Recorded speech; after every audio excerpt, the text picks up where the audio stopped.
আমরা অনেকেই নিজের পরিবারকে সুখে রাখার জন্য, শান্তিতে রাখার জন্য হারাম পন্থায় ইনকাম করি, উপার্জন করি। আচ্ছা, আপনি কি কখনো ভেবে দেখেছেন এই যে আপনি হারাম পন্থায় উপার্জন করতেছেন, রব্বুল আলামিনের কাছে আপনাকে কিন্তু জবাবদিহিতা করতে হবে। কাল কিয়ামতের ময়দানে আপনার স্ত্রী, পুত্র, সন্তান, আব্বা আম্মা কেউ আপনাকে চিনবে না।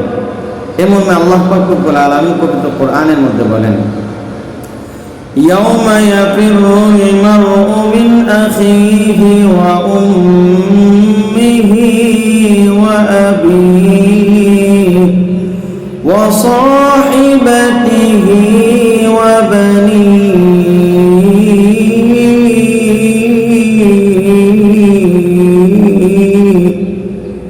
কিয়ামতের ময়দানে ভাই ভাইকে চিনবে না, আব্বা আম্মা তার সন্তানকে চিনবে না, স্ত্রী তার স্বামীকে চিনবে না, স্বামী তার স্ত্রীকে চিনবে না।